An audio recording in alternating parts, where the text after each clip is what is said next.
All right, everybody, welcome to another episode of the Up and In Show. We are here at Cards and Culture on the Purple Couch. I'm with a special guest.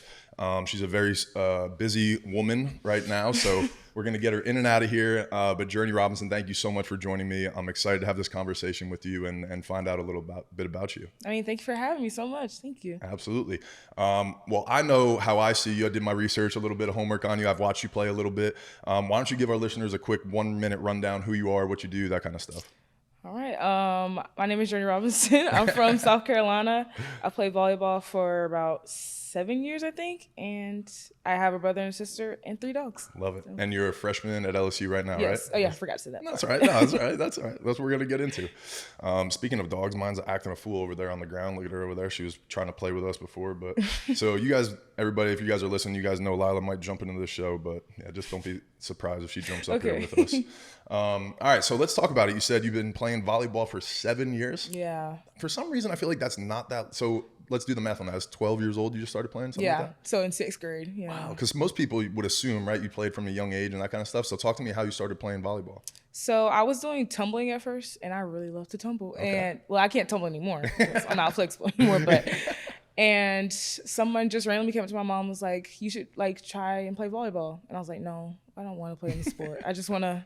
Just tumble around? Yeah, just tumble. So my mom decided to put me in volleyball randomly one year. And, yeah, she made me choose between tumbling and volleyball. And I was like, I guess I'll choose volleyball. And so, yeah, that's just how I started playing Simpsonville rec volleyball. And it just came from there. I love it. What's tumbling? Is that like gymnastics, that kind of stuff? Or? So it's like the floor part of gymnastics, and just that. Like, that's it. I couldn't do the bars. I was too tall for, or like too lanky. I was just gonna say, I'm like, I feel like your body type doesn't fit in a typical gymnast. Yeah. Mm-mm. So yeah, it was just the floor part, and like, I was doing like back walkovers and like splits and stuff, but now I can't do all of that.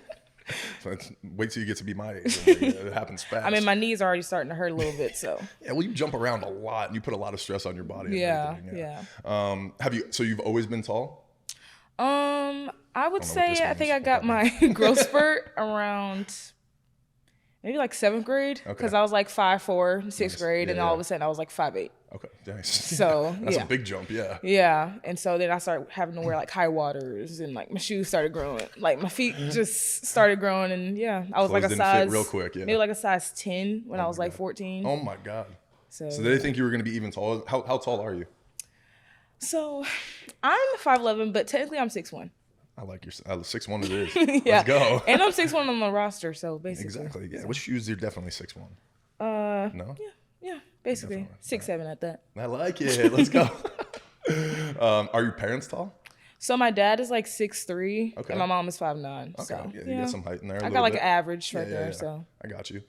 Did they play any sports growing up and anything along those lines? My dad played football, and then my mom did track in high school. Got you. Did he play in college or? He played at PC, Presbyterian College, for 3 years. So Very cool. I like to ask that because growing up, my parents didn't do any sports, and I wound up playing baseball at LSU and professionally. And just growing up, it's when you have that kind of background a little bit where somebody played a sport and stuff like that, it might give you a little advantage or something along those lines. So I just always like to wonder where the athletic ability came from and everything. Well, if you ask them, they'll like argue about it. Really? So mom's like, she got it from me. Yeah. And my dad is like, no, she got it from me. No. So it's just a back and forth thing with them. Of course. That's the way it goes. Yeah. And you said, how many siblings? 2. All right. Do they play sports too? My brother played lacrosse and football at Methodist University. It's like a D3 school. Okay. And my sister, she played basketball until she broke her leg when she was like maybe like 12, 13. Damn. So yeah. How'd she break her leg? That's crazy. At 12 years old, I think she was trying to skate backwards at a skate rink. Oh, okay. And then, or maybe that was after. Yeah. Either way, broken leg. Either way, at 12. yeah, she broke her leg. Yeah, that's tough. I always like to ask that because I'm like, was it hella competitive growing up for you? Like, where did you get this drive to become like such a high level D1 player? Was competitive atmosphere growing up for you? It was with my brother, because my brother and my dad will always go out to like the park or whatever, and I'll always be there like helping him with his like football stuff and like his lacrosse stuff. I love it. But I don't know how football or lacrosse works. I love it. So, yeah. My sister growing up too, I would make her go like chase baseballs for me, like when I was long tossing. So like she was always out there. She wasn't very athletic, so but she was always out there. Shout out Ashley. I don't think she ever listens to this, but if she did, I love you.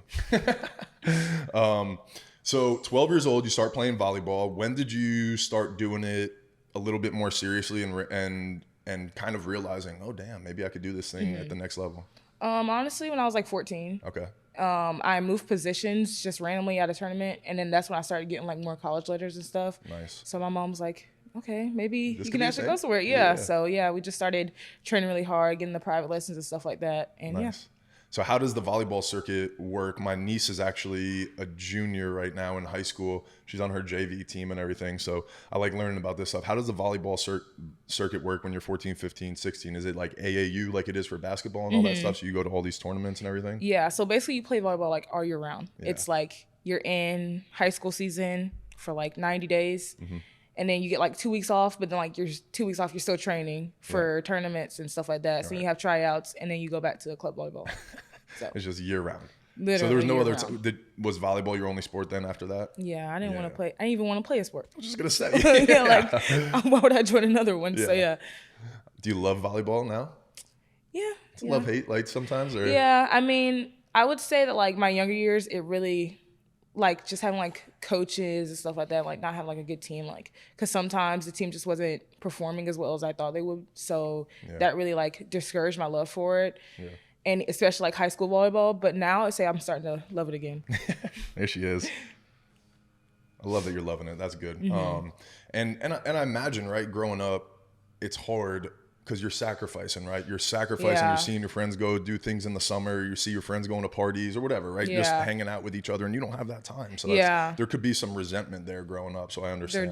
They're definitely. Trust me, I get it too. Yeah. I did all that stuff with baseball and everything growing up. I was lucky. My dad, pushed me to go to different things and everything. Sit down. If you're gonna sit up here, you got to chill.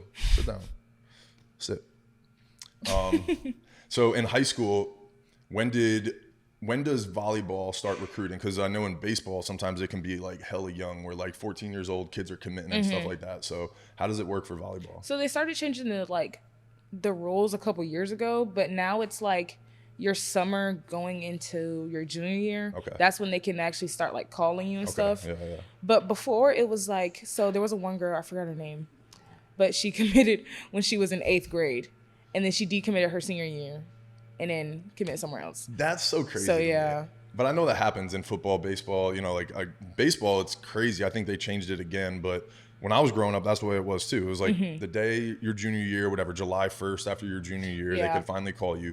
But then it was like when I got to school, kids were committing when they were like 14 years old. I'm like, how is this happening? They made all these loopholes when text messaging and all that stuff, right? Social media and stuff, they could talk to them in different ways. So I didn't know how it worked with volleyball. My thing is just like, how can you know where you want to go when you're in 8th grade? Yeah, when you're 14 years old. Yeah, I just... Also, like from a coaching perspective too, I feel like it's hard to project. It's got to be a little hard to project. Like, all right, this 8th grader, we got to hope that she, grows, stays healthy, still is the same player, still cares about the same things. You know what I'm saying? Like, that's got to be pretty hard too. Yeah. Yeah. It's hard projecting an 8th grader, but I know it happens, so it's wild. When did you commit to LSU? I committed November 21st, 2021. So it was junior year, kind of like the ending of high school. Nice. So, yeah. Gotcha. What were some of the other schools in the mix? It was just really at the end, Louisville and LSU. And Really? it all Just just came down to yeah. like, if I liked, because I loved how Louisville at that time was like number one. Yeah, and like obviously LSU is still like a rebuilding program. Right. But then it all came down to like the campus and like how the people acted. And I loved the people at Louisville. Yeah. But, like I just didn't like the campus. I got so. you. Yeah. LSU's all right too. Yeah. Yeah, it's not. So you took officials to both of them? Is that how it works too? Like just Yeah. like every other sport and everything? Yeah. Cool. Did you take any other officials just to do it, or was it just like, nah, these are the two that I knew I wanted to go to? I had some lined up, but I just didn't really want to take them. I feel you. Yeah. After like Louisville, I was like, okay, one more and that's it. That's So, it. Yeah.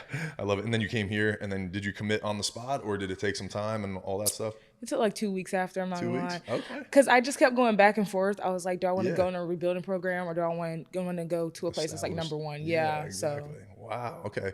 So what was it about the rebuilding program that excited you or made you want to come here and be a part of it? at first I didn't even want to go to the rebuilding program. It was just like, because I was like, I don't even want to be a part of the process. Like Right. if I can just already go to a place that already had the process. But I don't know. I would just say like being like, okay, maybe I can like become the face of it or like help us become ranked and stuff like that. So yeah. Or attract the right people to come, right? Maybe Yeah. people see you, they get inspired. I want to go play with her, that kind of stuff, right? Yeah. I think that's really cool. And I asked that because similarly, when I got recruited by LSU, that was appealing to me. It was like almost their recruiting pitch. They had so LSU baseball had a great program. They had won 5 national champions. They had this legendary coach. He retired. Then another coach took over for like 2 or 3 years, and it was pretty bad.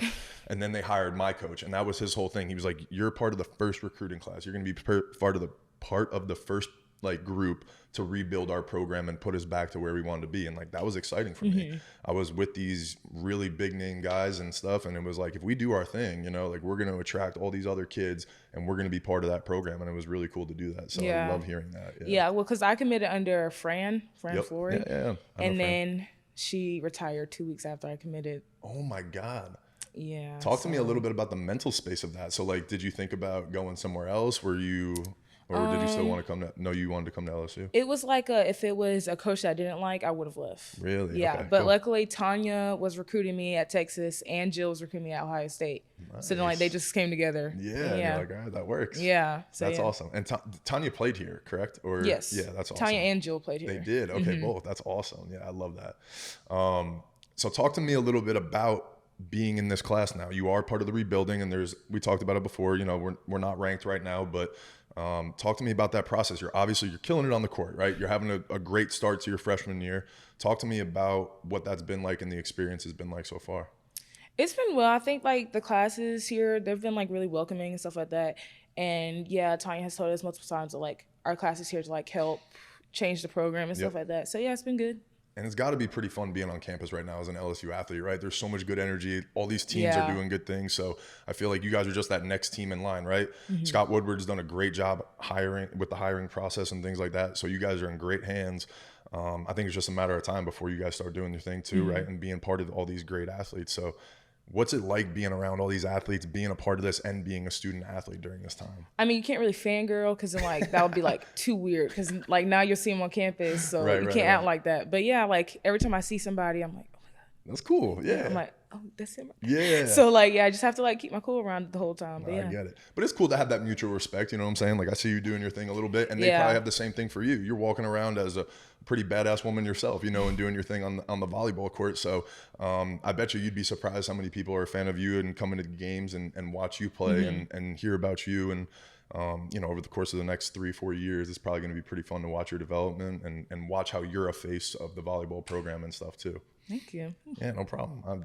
I think it's just a natural progression. Talk to me about the NIL and stuff like that. Now, I know you just stepped on campus, and I don't know if you have any deals or anything like that, but as a student athlete, was that a factor in your decision at all to come to LSU, understanding that you might have some potential to make some money off of the courts? Yeah, I would say that like it wasn't like a factor, but I was like, it was still in the back of my head, and plus like my parents had and stuff like that, because we were just like, we can't let this like talent go to waste, I guess. Absolutely. And so but I haven't really made any deals yet, but like we're working on it. They still they hand us a lot of deals a lot of times. So yeah, that's cool. So LSU does a really good job of facilitating. I think they're kind of innovating in the space in the NIL with NILSU.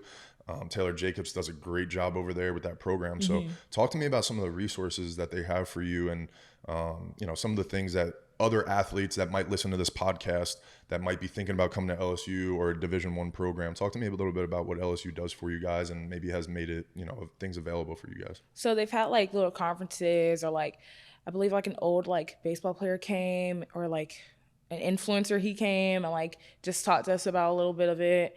And like, their whole like little, what's it called, like talks, I guess, with us, and like just tell us like what we can do, or like they're gonna reach out to us and give us these deals. If you want to take it, that'll be great. If you don't, there's more coming up, stuff like that. So they do, and as a business owner, I've gone to a couple of meet and greets to meet the athletes and stuff like that. So it's amazing the resources that they give for you guys.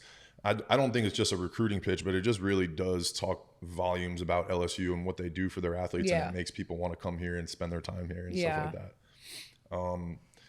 So what kind of brand deals would you want in an ideal world? Like who do you think you are, and what do you think you have to give to a company and that kind of stuff? Maybe like a shoe deal, or like like an athletic kind of deal. Yeah. Because what like I want to do, apparel, that kind of stuff, I want to have a deal, like a business brand where like I make athletic gear, but like specifically for like tall girls, because because like Lululemon is very good. It's a good brand, but it's just so expensive. And like growing up, I could not afford Lululemon. So like I would always get Old Navy. Like they would always go to like right here. Yeah. So like, why not make them Yeah, long no enough longer, and Old Navy's price at the same Yep. time? So yeah. Yep. I'm good friends with somebody that was on the volleyball team when I was here too, and that's exactly what she did. She's 6'3" and had ran into the same problems. Hers is a dress company, but it was the same thing. It was for taller, thicker women, you know, just things like that. Then I was like, that's a genius idea, super niche and everything. So that's really cool. And so any brands looking for anybody, there we go. So that needs a tall athlete. Let's go. I'm your girl right here. Yeah, let's go. All right, so let's talk about the X's and O's a little bit. What kind of volleyball player are you? I mean, I've seen pictures, I've watched highlights and stuff like that, but tell me a little bit about your game. I think I'm a confident player. You know, like if I get, and I'm a kind of perfectionist. The coaches are trying to get me out of that, but I just can't. It's not gonna go away. I mean, it's helped a little bit, but yeah. Sometimes I can get in my head, but yeah. Other than that, I'm like pretty confident. I would say I'm a solid player. I don't have really high highs and low lows. I just kind of try to go up majority of the time. I love it. And so, what position do you play? I'm an outside. Okay. And so you're hitting the ball, blocking the ball, right? Jumping through the air and everything. Yeah. Yeah, that's pretty badass. I love it. Just talk to me about being a perfectionist and what that means to you. So it was really bad when I was younger. So I could just start from there. But it was like, how can I explain it? So we'd be at a tournament and I would get like 12 kills in a game. But then I'm like, okay, but can we talk about the 3 balls that I just missed? And so my parents, they would always like yell at me, trying to be like, you can't think about the 3 balls that you missed if you just help win the game. And I'm like, okay, but let's talk about the 2 serves that I also missed. So it's just like, it's like I do good, but then I always have to like backtrack and be like, but I also missed. Like I would have had 30 kills if I didn't hit those 5 balls out, you know?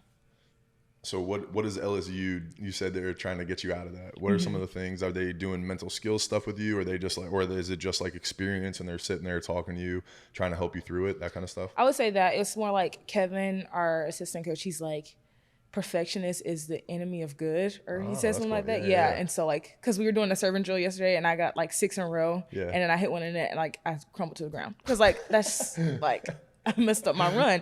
And he was like, it's fine, just get the next ball. Like you'll get the next ball over. And I did. And so he's just like, enemy or perfectionist is the enemy of good. So yeah. I love it. So just little things like that they're giving you tools to be able to manage your own skill set and that kind of stuff. Yeah. I get it. It's hard. I played a sport that was all about failure, right? So as batters, right, you go up to the plate 10 times, and if you get a hit 3 out of those 10 times, you're the best in the game, which is crazy, which means you're walking back to the dugout 7 times with a failure, you know? So you have to learn how to deal with failure. Same with pitching, right? Like half the time I'm throwing a ball and I got to bounce back and throw a strike the next pitch. So sports are so mental, and that's why I like to just ask, like, what drives you, what makes it work for you, and that kind of stuff. Yeah, you know? and especially like my love for volleyball coming back, because like when I did not like this sport anymore, it was just like, oh, I don't want to be at practice. Like I would. Like, cause going to Atlanta, like my mom driving me and stuff, I'll be like, I don't want to be here right now. Oh, wow. And so, yeah, it was just really hard on me at that point. But yeah, now that coming back here, like I'm starting to love it again. Yeah. And even like A5, like when I was going to Atlanta to play volleyball, I was still starting to love it then, just cause like all the girls and like it was fun volleyball. We were playing against like girls who are going to the D1 level and stuff like that. So yeah. That's really cool. Who was in your corner kind of helping you through that stuff, you know, when you were, was it your mom when you were in the car and that, what were some of the words of advice that she would give you to kind of make it through those times? Oh gosh, she said so many things. I'm like, because it would happen all the time, like after every single game. She was just like, you can't like get in your own head like this, and you can't like do this to yourself, keep breaking yourself down, because like at the end of the day, it's just not gonna work. And that made me realize like what I'm doing to myself is not helping me out. So that's why I try not to do it as much. But like it's like in my head sometimes. And my dad, he's not like the person that was like, will give me a hug and be like, oh, it's okay. He's like, just fix it the next time. You got it. Like when I got hurt at a tournament, he came up, like he's the first person that comes up and was like, you're all right, stand up. And I was like, I can't. I'm hurt. Yeah, so yeah. Wow, all right. I always like to ask that again, right? Because if we share this and stuff like that and anybody sees it that might be your age or might, like again, my niece is going to watch this probably. And so I always just like to give advice because she did gymnastics her whole life, then had some injuries and stuff like that, switched to volleyball, and now she's passionate about volleyball and stuff, you know? And so I know how hard it is for kids in high school to be going through this kind of stuff. I did the same thing. I played baseball and basketball, so I made the same sacrifices and everything, but it's really hard to keep going. So, and you need people in your corner, your support system and that kind of stuff. Yeah, I mean, like when high school volleyball was really bad for me, and like I was crying, like almost after every game, every practice, my parents were like, if you don't want to do this, like let us know. And so like, I was like, at first, I was like, okay, like I won't have to do this next year. But then also I was like, but Tanya and Jill and Kevin, they're going to ask me, why did I quit high school volleyball? And I'm going to be like, because I didn't like the coach, or but like because it was like hard for me. And at that time I was like, I don't want them to think I'm a wimp. So then I just stayed through it. And I mean, we won the state championship the next year. So let's go. Okay, see? And sometimes you got to go through those hard times, right? And that's what makes great champions. That's what makes great players, is you push through those hard times, because the mind, the brain, it's really hard sometimes, and it's really dark at times, you know what I'm saying? And it'll tell you things to make you feel safe, to make you feel okay, but it might not be in the best interest of you long term, and might not make you reach your final potential, you know, that kind of stuff. And that also goes to like injuries too. Like when I used to get hurt, like, cause also like I told you I have bad knees, and like sometimes like if I would hit back, cause I just started kind of learning how to swing to where I don't hurt my shoulder. My shoulder used to get like swollen after a couple games, but I would still play through it because I'm like, my team needs me. But now like the coaches and stuff, they're like, if you need treatment, go get treatment. Like no one's gonna judge you for it and stuff like that. So Good. We talk about this all the time in the shop. I tell stories that when I first got to baseball, professional baseball, people made fun of me because I was trying to like be proactive in the training room. Right? I would go in there, do some training stuff. I would get massage stuff, soft tissue, all stuff that everybody does now. But they would be calling me names, you know what I'm saying? That would implying that I was a wimp, things like that. But calling me shit that you don't want to hear, you know what I'm saying? As a rookie, that when you're 21, 22 years old, and you're like, damn.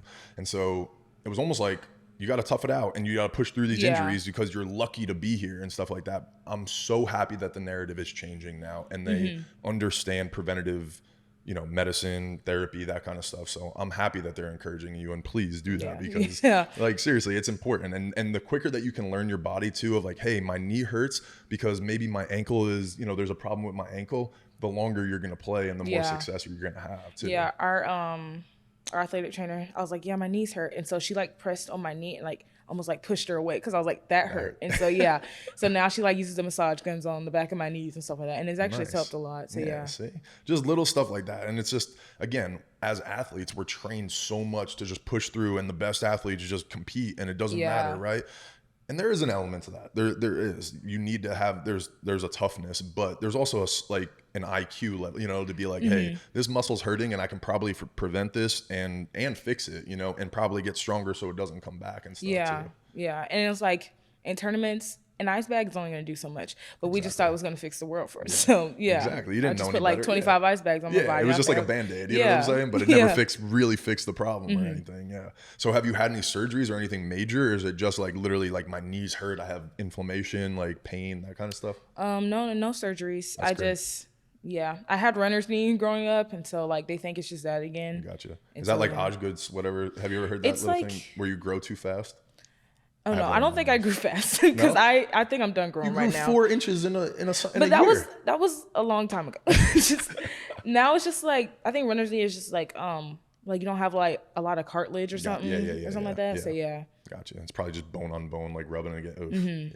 So every time like I bend, like my friend's wallet, it fell at the football game, and so I bent it to pick it up. And I was like, oh my God. So that's crazy. Oh man. All right. Well, talk to me a little bit about, I don't want to say your dreams, but like your vision for you being here. Now, your freshman year has gotten off to a good start personally. You know, obviously, I'm sure you guys have team goals that you want to hit and stuff like that. But talk to me a little bit about your vision for yourself here at LSU. Honestly, I just want to have a lot of NIL deals and just be an All-American, honestly. Like, I love it. I just kind of want to grow from where I am. I don't want to put myself to the spot where I like have so much planned ahead in the future, or like have so much in my head that where I like start messing up and I'm like, okay, well now I can't reach that. You know, so I can't think too far in the future. I have to just stay in the present. No, I love that. I love it. Having goals, but not too far ahead, and keeping things objective and present. That's great. All right. So we're a collectibles brand. We're a collectibles company here at Cards and Culture. We do a little bit of graphic design on the media side of things. So we do some t-shirt stuff. I don't know if you'd ever be interested in that, but we could definitely talk about a little NIL deal. If you're friends and family, you know, we could do designs with your name, your jersey number, your last name, whatever it is, and we can work together and sell some stuff online for you if that's something you'd be interested to. Yes, at least just kick off the NIL deals, you know what I'm saying, and do something together. Would you be interested in, you said you have a little bit of a love for apparel, or you want to design. Would you be interested in working with the designer to be able to create the t-shirts or whatever? Of course, yes. All right, cool. That would be fun. All right, well, maybe we'll take some steps to do that then. After this, we'll talk about it. But Jurnee, it's really fun to watch. Wow. Your journey. Wow. I was gonna say that, but we're not gonna. It's okay. I've heard that pun so many times. But your name is spelled really cool though. I Yeah. like the way it's spelled, so it's good. It's unique. I always ask my mom, like, why was I named that? She was like, because during the pregnancy, you put me on a journey. I was like, okay. Cause what? Like during the pregnancy, I put her on a journey, and I was like, okay. Now you're just talking. That's good. So, It's yeah. memorable. That's awesome. Yeah. Yeah. But it Jurnee, right? Yeah, that's awesome. All right, so we'll do some stuff. We'll do some cool stuff around that, I'm sure, even with the t-shirts and stuff like that. But it's been really fun getting to know you a little bit here in this conversation.